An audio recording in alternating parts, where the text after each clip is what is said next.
Hello guys, അപ്പോൾ എൻ്റെ YouTube ചാനലിൽ ഞാൻ already day in my life, shopping vlogs അങ്ങനത്തെ വ്ളോഗ്സാണ് ഇട്ടിട്ടുള്ളത്. പക്ഷേ ആദ്യമായിട്ടാണ് ഞാനൊരു ക്ലേ മോഡലിംഗ് വ്ളോഗ് ഇടുന്നത്. അപ്പം നമുക്ക് ആദ്യം എയർ ഡ്രൈ ക്ലേ വെച്ചിട്ട് നമുക്കൊരു ട്രിങ്കറ്റ് ഡിഷ് ഉണ്ടാക്കാം. അപ്പം ഏത് ഷേപ്പാണെന്നൊന്നും ഞാനിപ്പോൾ പറയുന്നില്ല, നമുക്ക് വീഡിയോയുടെ അവസാനം കാണാം. അപ്പോൾ ആദ്യം നമ്മൾ മോൾഡും റെസിനും കൂടി നന്നായിട്ട് മിക്സ് ചെയ്യാം. നമുക്ക് എത്രത്തോളം മിക്സ് ചെയ്യാൻ പറ്റുമോ അത്രത്തോളം മിക്സ് ചെയ്യുക. പല പല ഷേപ്പ് വെച്ച് മിക്സ് ചെയ്യുക. അപ്പോൾ കുറച്ചുകൂടി നന്നായിട്ടത് പെട്ടെന്ന് മിക്സ് ആവും. അത് കഴിഞ്ഞിട്ട് നമുക്ക് ഏത് ഷേപ്പാണോ വേണ്ടത് ആ ഷേപ്പ് വെച്ച് നമുക്ക് ചെയ്യാം. അപ്പം ഞാനൊരു ഗ്ലാസ് റോഡ് വെച്ചിട്ടാണിത് ഷേപ്പ് ചെയ്യാൻ എടുക്കുന്നത്. എന്തായാലും ട്രിങ്കറ്റ് ഡിഷിൻ്റെ ബേസ് പറഞ്ഞത് കുറച്ച് പരന്നിട്ടായിരിക്കും. അപ്പോൾ നമുക്ക് മറ്റേ ചപ്പാത്തി പരത്തുന്ന പോലെ ഇതിനെ പരത്തിയെടുക്കാം. അത് കഴിഞ്ഞിട്ട് ഞാനൊരു എൻ്റെ ഏതാണോ ഷേപ്പ് ബേസ് വരുന്നത് ആ ഷേപ്പ് ഞാനൊരു പേപ്പറിൽ മുറിച്ചെടുത്തു. എന്നിട്ട് അത് ഇതിൻ്റെ മുകളിൽ വെച്ചിട്ടാണ് ഞാൻ ഇത് മുറിച്ചെടുക്കുന്നത്. അപ്പോൾ അത് മുറിച്ച് കഴിഞ്ഞതിന് ശേഷം നമുക്ക് വെള്ളം വെച്ചിട്ട് ജസ്റ്റ് ഒന്ന് ആ സൈഡും ആ മുറിഞ്ഞ സ്ഥലമൊക്കെ നമുക്കൊന്ന് നൈസാക്കി എടുക്കാം. നമുക്ക് വേണമെങ്കിൽ കൈക്ക് പകരം നമുക്ക് പെയിൻറ്റിങ് ബ്രഷ് യൂസ് ചെയ്യാം. പെയിൻറ്റിങ് ബ്രഷ് വെച്ച് ചെയ്യുമ്പോൾ കുറച്ചുകൂടി സോഫ്റ്റായിട്ട് വരും. പിന്നെ നമ്മൾ ശ്രദ്ധിക്കേണ്ടത്, നമ്മൾ ഈ എയർ ഡ്രൈ ക്ലേ വെച്ച് ചെയ്യുമ്പോൾ നമ്മൾ ഇടയ്ക്കിടയ്ക്കൊന്ന് ആ ബേസിൽ നിന്ന് അത് ഇളക്കി കൊടുക്കുക. ഇല്ലെങ്കിൽ അത് നല്ല കട്ടയായിട്ട് പിന്നെ നമുക്ക് ബേസിൽ നിന്ന് കിട്ടാൻ ഭയങ്കര ബുദ്ധിമുട്ടായിരിക്കും. അപ്പോൾ നമ്മൾ ബേസ് സെറ്റായിട്ടുണ്ട്. ഇനി നമുക്ക് അതിനുള്ള സൈഡിലുള്ള നമുക്ക് ആ സൈഡ് പാനൽ പോലത്തെ തട്ടാണ് നമുക്ക് ഉണ്ടാക്കേണ്ടത്. അപ്പം ഇത് ഞാൻ ആദ്യമായിട്ടാണ് ട്രിങ്കറ്റ് ഡിഷ് ഞാൻ ഇതിൽ ട്രൈ ചെയ്യുന്നത്.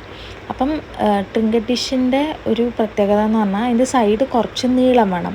അപ്പം എൻ്റെ സൈഡിന് കുറച്ച് നീളം കുറഞ്ഞു പോയി. നമുക്ക് അടുത്തതിൽ ശരിയാക്കാം, കുഴപ്പമില്ല. അപ്പം ഇതും നമ്മൾ നന്നായിട്ട് ഷേപ്പിൽ വെച്ച ശേഷം പിന്നെ വെള്ളം വെച്ച് തൂത്ത് വേണം അതിനെ രണ്ടിനെയും നമ്മൾ കമ്പൈൻ ചെയ്യാം. അപ്പോൾ കുറച്ചുകൂടി കൂടുതൽ ഷേപ്പിലേക്ക് വരാൻ നമുക്ക് ഈ വെള്ളം വെച്ച് ചെയ്യുമ്പം സഹായിക്കും. അപ്പോൾ അത് കഴിഞ്ഞിട്ട് ഇപ്പം നമ്മൾ ബേസിൻ്റെ ഷേപ്പ് മനസ്സിലായിട്ടുണ്ട്, റെഡി ആയിട്ടുണ്ട്. അപ്പോൾ നിങ്ങൾക്ക് ഓൾമോസ്റ്റ് ഇപ്പം അതിൻ്റെ ഒരു ഷേപ്പ് മനസ്സിലായിട്ടുണ്ടാവും ഞാൻ എന്താക്കാനാണ് ഉദ്ദേശിച്ചതെന്ന്. ഇനി സൈഡും കൂടി ഒന്ന് ജസ്റ്റ് ഒരു കട്ട് വെച്ച് കൊടുക്കുക. അപ്പം പിന്നെ സൈഡിൽ നിന്ന് ആ സൈഡിൻ്റെ ആ പാനലും ബേസും തമ്മിൽ ഇളകി പോകുന്നത് നമുക്ക് കുറക്കാൻ പറ്റും. അതിനാണ് നമ്മളിങ്ങനെ ഒരു കട്ട് വെച്ചിട്ട് ചെയ്യുന്നത്. അപ്പം ഓൾറെഡി നമ്മൾ താഴത്തെ ഭാഗം ശരിയായിട്ടുണ്ട്. ഇനി ഇതും കൂടി ചെയ്ത് വരുമ്പം ഞാൻ എന്താ ഉണ്ടാക്കാൻ വരുന്നതെന്നുള്ളതിൻ്റെ ഒരു ഐഡിയ നിങ്ങൾക്ക് കിട്ടും. അപ്പോൾ നമ്മൾ അതും കൂടി കട്ട് ചെയ്തിട്ടുണ്ട്. നിങ്ങൾക്ക് ഇതിൻ്റെയൊക്കെ മോൾഡ് വാങ്ങാൻ കിട്ടും ഓൺലൈനിൽ.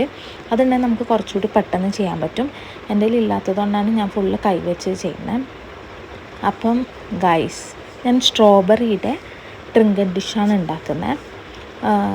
ചിലപ്പോൾ ചിലവർക്ക് ആദ്യമേ മനസ്സിലാവും. നമ്മൾ ലവ് ഷേപ്പ് വെച്ചിട്ട് പിന്നെ ലവ് ഷേപ്പിനെ മോഡിഫൈ ചെയ്ത് നമുക്ക് സ്ട്രോബെറിയുടെ ട്രിങ്കറ്റ് ഡിഷ് ഉണ്ടാക്കാൻ പറ്റും. അപ്പോൾ ഇതും നമ്മൾ വെച്ചിട്ട് അതിൻ്റെ സൈഡൊന്ന് നമ്മൾ ജസ്റ്റ് വെള്ളം വെച്ച് തൂത്തെടുക്കാം.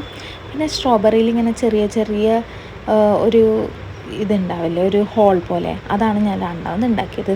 ഇത് നമ്മൾ ചെയ്യുന്നത് പെയിൻറ്റിങ് ആണ്.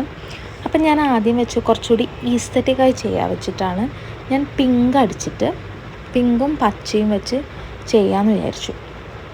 പക്ഷേ ഞാൻ പിങ്ക് അടിച്ച് വന്നപ്പോൾ പിന്നെ ആ സ്ട്രോബെറിയുടെ ഒരു ഒറിജിനാലിറ്റി വരണമെങ്കിൽ റെഡ് തന്നെ വേണമല്ലോ.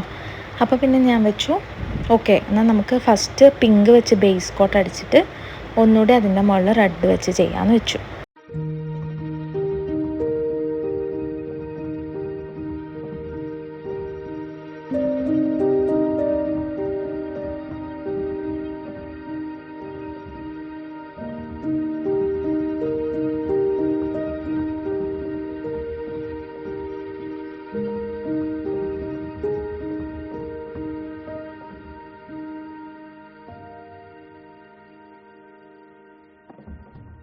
അപ്പോൾ എൻ്റെ കയ്യിലുണ്ടായ പച്ച വെച്ചിട്ട് അതൊരു സുഖം തോന്നിയില്ല. അപ്പം ഞാൻ വേറൊരു പച്ച വെച്ച് അതിൻ്റെ മുകളിൽ ഒന്നുകൂടി ആ പച്ചയുടെ ഒരു കോട്ട് ചെയ്ത് കൊടുത്തു. അപ്പോൾ എനിക്ക് ഇതാണ് കുറച്ചുകൂടി സൂട്ടായിട്ട് തോന്നിയത്.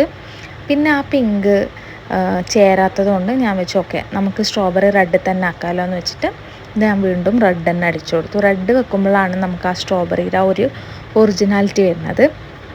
അപ്പം ഓൾമോസ്റ്റ് ഇത് ഫിനിഷ് ആയിട്ടുണ്ട്. പിന്നെ ആ ഹോളിൽ നമുക്ക് മഞ്ഞ പെയിൻറ് കൂടി അടിക്കാം. അത് ഞാൻ വീഡിയോ എടുക്കാൻ വിട്ടുപോയി. ഇതാണപ്പം എൻ്റെ ട്രിങ്കറ്റ് ഡിഷ് ഇതായിരുന്നു. ഇതിൽ നമുക്ക് അത്യാവശ്യം സാധനങ്ങളൊക്കെ ഇട്ട് വെക്കാൻ പറ്റും. പക്ഷേ ആ ആ സൈഡിൻ്റെ നീളം കുറവായതുകൊണ്ട് ഹൈറ്റുള്ള സാധനങ്ങൾ വെക്കുമ്പോൾ ചിലപ്പോൾ പൊട്ടിപ്പോകാൻ ചാൻസ് ഉണ്ട്. അപ്പോൾ ഇതാണ് എൻ്റെ ഫസ്റ്റ് ഞാൻ ഉണ്ടാക്കുന്ന ട്രിങ്കറ്റ് ഡിഷ്. നിങ്ങൾക്ക് ഇഷ്ടപ്പെട്ടോ ഇല്ലയോ എന്ന് പറയണം, കമൻറ്റിൽ പറയുക ഇഷ്ടപ്പെട്ടോ ഇല്ലയോ എന്ന്. ഇനി അടുത്തത് ഏതാ ട്രൈ ചെയ്യേണ്ടതെന്നും കൂടി കമൻറ്റ് ചെയ്യണേ. അപ്പം അടുത്ത വീഡിയോയിൽ കാണുന്നവരെ ബായ്.